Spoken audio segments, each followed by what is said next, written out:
In 2002, me and Ingrid had a really busy year. We started a company called inUse together with some friends with a vision of trying to improve digital everyday life for as many people as possible. We also wrote a book called Användbarhet i praktiken. I guess it could translate into usability in practice, something like that. Mm-hmm. And a paper called From Business to Buttons. The paper outlined what's now called business impact management, and it's a way for us to try to tie the business goals via the users and their goals down to features and to buttons, of course. So to sort of provide a framework for managing the business perspective with the design perspective and creating true value both for users and for the organizations that we work for. Back in 2002, software was mediocre and websites were nightmares. And phones, they were, well, phones. So a lot has happened. And in many ways, I think we'd like to say that great UX is here. And as everybody knows, here in Sweden, we are good at everything. We have the best internet, fastest internet, we are the best designers, etc. So we decided to try to find out, is this really the case? Is great UX here? Is everything perfect? And in that case, are we, the Swedish UX community, the best in the world? Yes. Yes. Are we the best in the world? Yes. Nice. I have some numbers in a while that might interest you. So we did a survey called UX Sweden, and we'll return to that in a while. But first, a few weeks ago, me and Ingrid went to Bergen on a conference called Booster. It's an IT conference with some UX perspectives in, I guess. There are no direct flights from Gothenburg to Bergen. You have to go via Copenhagen. And on our way to Copenhagen, when we approached the runway, the stewardess called out and said, when you leave the jet bridge, check the first display, and there you'll see the connecting flights. I didn't think much of it, so we just went through the jet bridge and we watched the display, and only then it struck me that, well, actually, this is a list of only the flights that are relevant for the people coming on this aircraft. I don't know, maybe this isn't something that's new for you guys, but it's not a list of the flights that leave from this terminal or from this area. It's a flight that's actually only the list of the flights that are relevant for the people who are coming from this aircraft. It's really a great service. I mean, I don't know how you are when you're traveling, but I'm easily stressed and I want to be in time. I need to spend like an hour by the check-in just to make sure I get on the plane in time. So just by having that, it means that I can relax and I can find my way quite easily. So as a user, that's a really great experience. But it's not only a great experience for me as a user. It's also a great thing from a business perspective.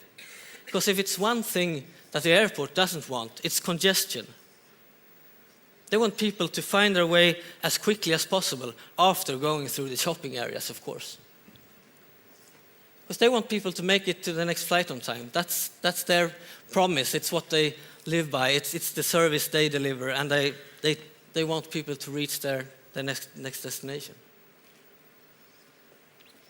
On the very same journey, I was inspired to finally try Kindle. Even though I love books. I simply love books. I make notes, I highlight things, and I even have keywords in them. But I found out that, well, they pile up. And why don't I try on Kindle? So Johan and me were sitting in the hotel lobby, and I decided to download the software and a book, Lean Analytics. And I started to read, and everything was so smooth, and I was just loving it, enjoying it. Then I got a mail from Amazon. Subject, action needed. Problems. And I didn't read more. I got into the mail, and I found out they had problems with my payment. So I checked it up, and of course, my credit card had expired. I had a new credit card. So I just entered the numbers, and everything was fine again. And then I realized, okay, they gave me the book. They simply gave me the book. Of course, if I hadn't done the payment, they probably would find some way to punish me or so. But they really just kept me on the happy path. So I was eager, I was reading, I was enjoying, and they just kept me on that path. Very simply. I mean, it's not a lot of money, but still. So they kept me on the happy path, and they are gaining all over again because I tell people about this over and over again. I was so happy, I was so joyful. Very simple and spot on in one single moment. And I was listening on IA Summit to someone who called this the moment of truth. And I think it was so nice, the moment of truth where the user experience is challenged. Something happened that shouldn't have happened. And then the relationship between the company, Amazon, and me is really tested. So fixing the moments of truth is really beautiful. And Amazon does it beautiful. Yes. And I started to reflect, even time reporting can be almost painless. Not painless, but almost painless. This is Harvest. They have made submission of time to a one-click activity. And I mean, if you have software or activities that are really boring, you have one choice: reduce it to the minimum. And they did it. Great UX is here. It's everywhere. It's on every place.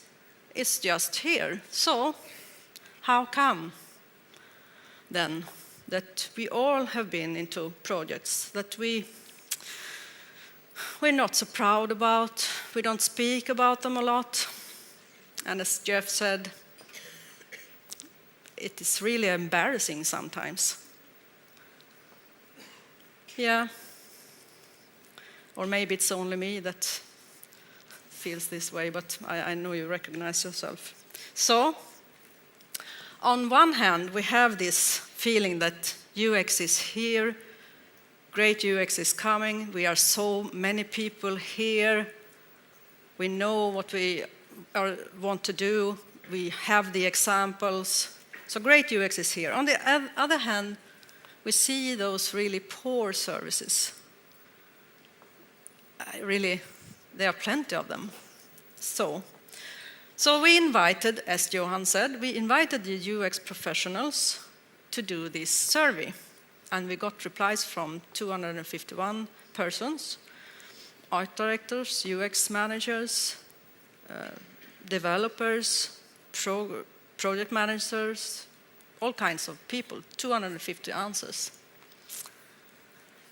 And we recruited in the inUse channels, so actually the result should be considered as from the top of UX people in Sweden.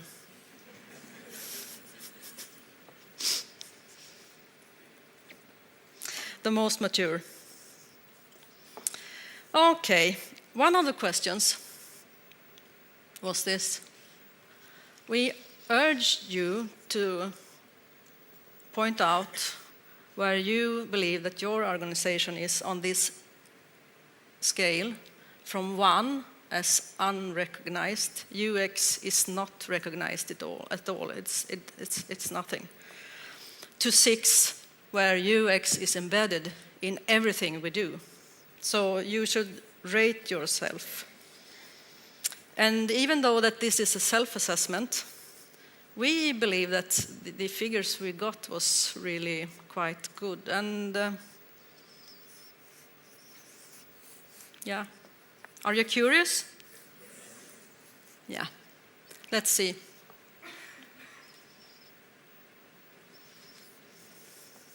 As you can see, we have really left the basement.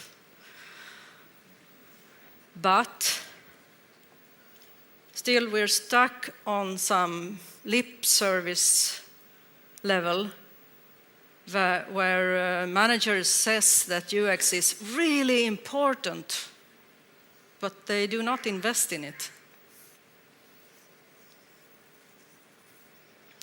So, we want to change this. We want to move the Swedish UX maturity in organizations towards 4, 5, and 6, to leave off the 2 and get it up. And there are no simple answers, of course, but we really think there are 5 very basic key enablers for this. Yeah, and the first one that we saw based on the answers and comments that we got on this survey was that many people lack a clear, actionable vision, or we believe at least that would help many people. And a few months ago, I met this guy who was a UX manager at a car corporation, not BMW. But he was quite impressed by BMW and their way of working with their vision in their design work.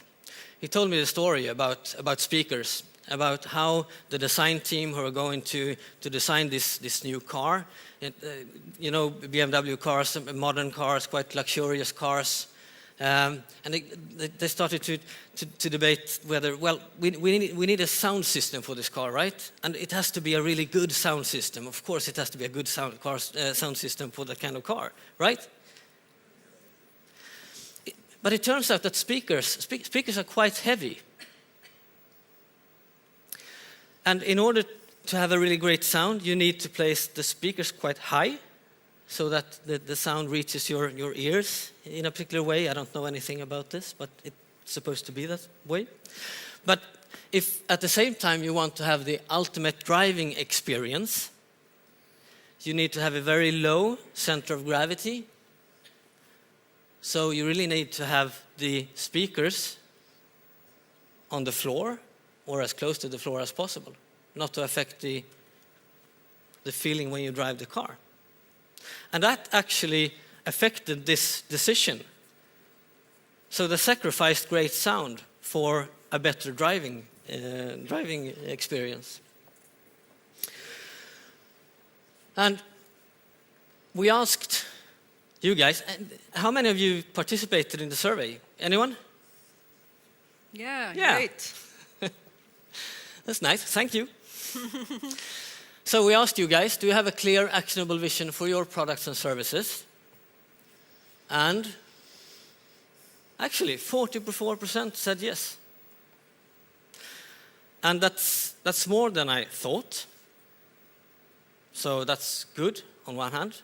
On the other hand, I don't know about you guys, but if I, as a designer, want to design something, and I don't really have a clear view of what it's supposed to be or how it's supposed to be experienced, I can't do my job. So,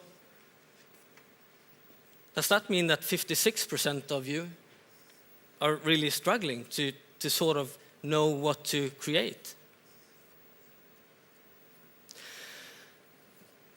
this isn't easy. It's actually quite hard to get a good vision or to force your organization into creating a vision that you can use. And the main reason is because it's hard to choose. There's not one good idea of what you want to be or what you should be. There are many. I mean, this could have been, we want to be the best commuter vehicle for work. That's also a great goal. You can sell many cars on that. But it's another goal. But as long as you have a goal, you know what to design for. And the only advice we can give is to try to create a process and get the right people that can make these decisions, the people who decide these things in your company. Get them in a room and try to explain how important this is and how this will affect their product or how much it can boost the energy and the possibilities to create really great UX in their products if you have a clear vision. The second thing that we'd like to push for is to have a CXO, a Chief Experience Officer. I think Chris and others have talked very good about service design and about the sheer complexity of the world today in design. Not that many years ago, we used to look at one user interface at a time, at one website or one product, and designing for that was enough. Today, we know that it's not enough if we want to create a better experience in the bigger meaning. And we need someone to make sure that this experience is both seamless and consistent across all these channels. So we asked you guys, do you have a CXO, a Chief Experience Officer? 16%. Yeah, that's actually more than I expected. Yeah. I think that's quite okay. Anyway, we have hope. We think this will increase quite rapidly and quite much, both because organizations are maturing quite rapidly now. UX is recognized more and more as a subject that you should invest in. And also because, as I think that Johan was sort of hinting at, we get older, right? I think many of us who started out in this business and had that as our sort of main function, we left the schools sometimes in the late 90s or so. We worked as UX designers and researchers, and some people who wanted to make this into more of a traditional career made their way to UX managers, and I think they are going for, or rather, are there any UX managers in the room? Raise your hand. Yeah. Yeah, there are a couple. Okay. UX managers, step up and face the challenge. You are going to be the new CXOs of your organizations. You have to do this because we really need to broaden the perspectives of these management people at the top.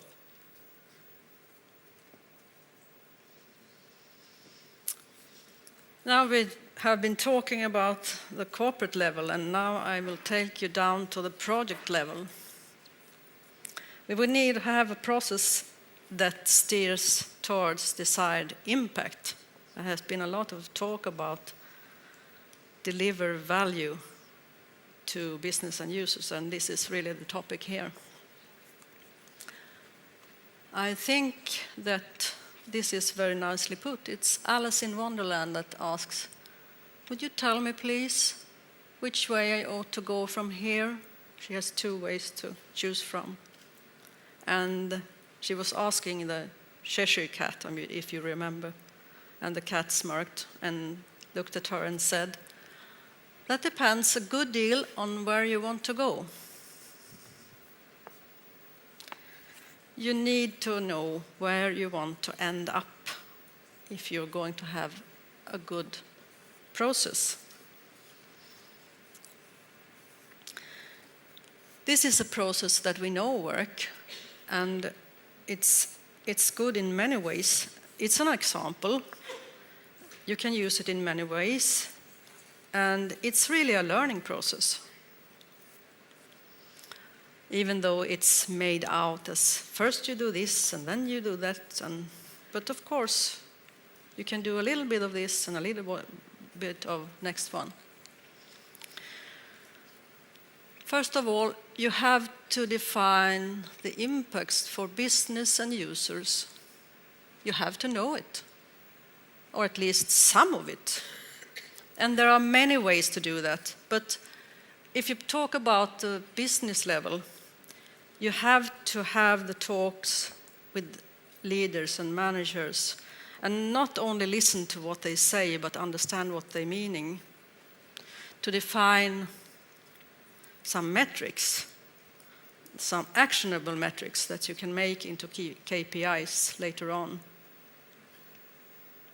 And there are numerous techniques for this, but the 5 whys is one of the most used. On this level, I shouldn't be talking to you really, because you are doing this all the way. But observing users, defining stories, understanding values, this is what we do there. Here you have the conceptual level to elaborate, to find a design pattern that works, that is consistent, where the user can do what they want to do and really understand what is coming next. And of course, that phase also has to do with validation before you start working with building the thing. So in a small sense, always try out the concept before you do some building. And then you have this detailed design, the building, the testing, the detailed design, the building, the testing in an agile process, so that you know that when you deliver something, some part of the system, you know that it works. And continue listening after launch and learn and take it into the next level. Strive to keep consistent here with the always changing needs of users and the new possibilities for your business. So we asked you, do you use processes that helps you create value for both business and users? And the answer from the Swedish jury was 48%. Less than 50%. Best in Sweden. Best in the world. Best in the world. We think that we have only one advice, and that is focus on the impact. Once again, you need to know where you are heading. Otherwise, all your beautiful methods, techniques will not work. Okay, number 4. A few months ago, a colleague of mine posted this picture on our intranet. And my first thought was, what on earth are they doing? Are they destroying fully functional equipment? This is a mobile phone. I know this worked this morning. And now it seems to be the victim of some kind of cruel punishment. But then I thought a bit further, and I realized that this guy, he's working in a really talented design team, and they're creating a new kind of device, a handheld device. So they weren't actually destroying anything. They were creating. They were creating a new prototype. And the thing is that this phone that carried the prototype was a bit too big to fit into this plastic enclosure that they needed to fit it in. And I remember just being so impressed that instead of trying to, we need to make a bigger enclosure or we need to find another phone, they just, we need to make it smaller. just seeing that as a possibility and not being afraid to take the steps it takes in order to create the things you need, the prototypes you need. And the reason why prototypes is so important is, as you know, we think with our bodies, right? We can sketch things and we can draw things. We can sit by our computers and design things, and it looks quite pretty. And we think that we think that we capture the most common scenarios, but really we don't until we get these things in our hands. If we, for example, were to design a new way to buy tickets on SL here, the public transportation system in Stockholm. Maybe this is what it would look like when we left the desk after losing a battle with the marketing department, of course. They want this huge logo on top because it's really relevant when I want to buy a ticket. And then I take this prototype with me and I go on a bus out in the real world, right? And I have this prototype in my hand, and I'm trying to sort of stand and hold myself and buy this ticket. And of course I'll realize all sorts of things. I'll realize that the process needs to be much simpler, or no, do I have to have that also? No, okay. And just such a thing that realizing that button, maybe it needs to be slightly bigger. And also I can go to the marketing department and have a good argument to maybe shrink that logo. So we think with our bodies, and in the real world, prototyping is extremely important. And this is really something that I thought, okay, we're going to score like 100% here when we asked this question to you guys. And we ended up at 50. You should be embarrassed. This is so bad. And there isn't really any excuses today. We can even prototype hardware for no money at all and no time at all. What are you doing?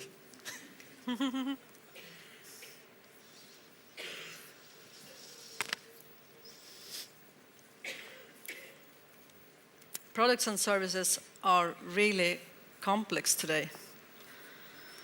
Services is something that people choose to use or not. And the amount of products that are both hard and soft are increasing very fast. And we think that we are developing ecosystems when the user really is configuring it continuously. It's so complex.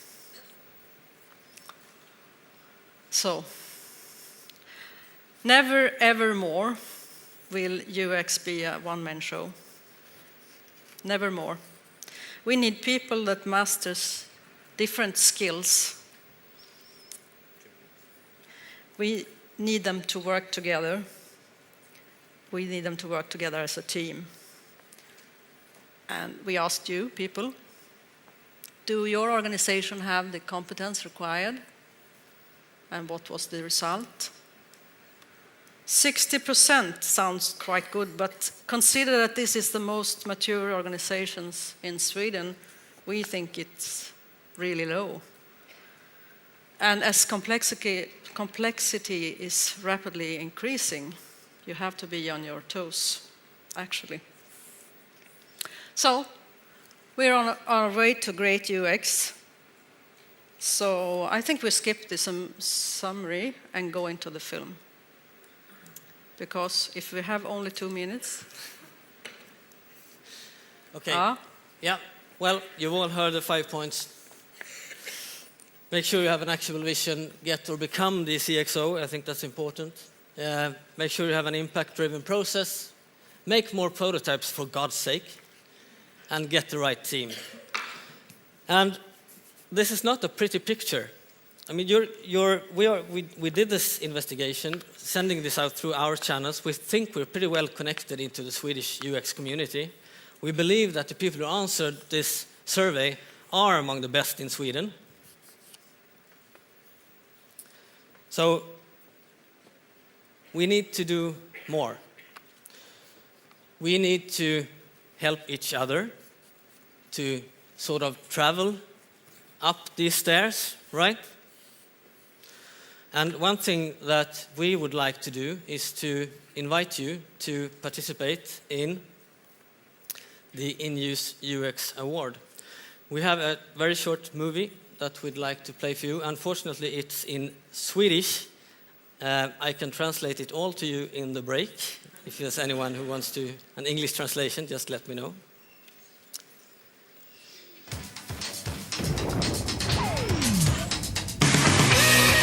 Med inUse UX Award så vill vi belöna den ultimata användarupplevelsen. Vi vill lyfta fram förebilder och initiativtagare till föredömlig UX. Alltså user experience som gör verklig skillnad för användarna. Vi lägger fokus på användbarhet och inte bara på utseende. Bra user experience handlar lika mycket om nytta för verksamheten som för användarna. När de tjänster som vi använder gör vår vardag lite enklare och lite roligare för oss, då når också verksamheterna sina mål. Oavsett om det handlar om att tjäna pengar eller att spara pengar eller att ge en bättre service. Det kommer att delas ut ett första pris i en kategori. Men det är en öppen kategori, så det kan vara ett internt system, ett intranät, en företagssajt, en kommunsajt, en app, en digital device av något slag eller ett forum eller mötesplats. Huvudsaken är att det ger den bästa användarupplevelsen. Priset kommer att vara en resa för 2 personer, inklusive flyg, boende och biljetter till konferensen UX London 2015. Alla kan nominera vilken beställande verksamhet som helst, priset även sin egen. Villkoren är att lösningen ska vara producerad under 2013 eller första kvartalet 2014. Man kan nominera fram till midsommar. Sen så kommer en jury att titta på bidragen och välja ut det som har varit det bästa digitala användarupplevelsen. Och vi kommer också att belöna de som har nominerat det vinnande bidraget. Och sätt igång. Lycka till!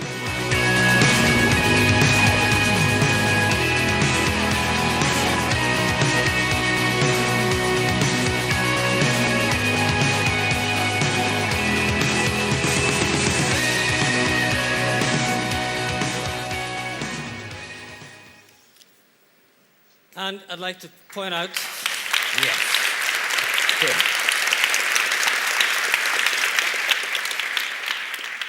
Thank you. I'd like to point out that there's really at least 3 winners in this. There's of course, the one who's the organization who's going to win the award. There is the one who is nominating the winning organization, who will get 2 tickets to From Business to Buttons next year. And of course, and this is why we do this, the whole community will get more good examples that we can all be inspired by and that we can use to show to the managers who are not the UX managers who have become CXOs, etc. That this is really important and what kind of difference this can make. So go ahead and try to nominate as many as possible. And with that, we'd like to say Thank you. thank you. Thanks a lot.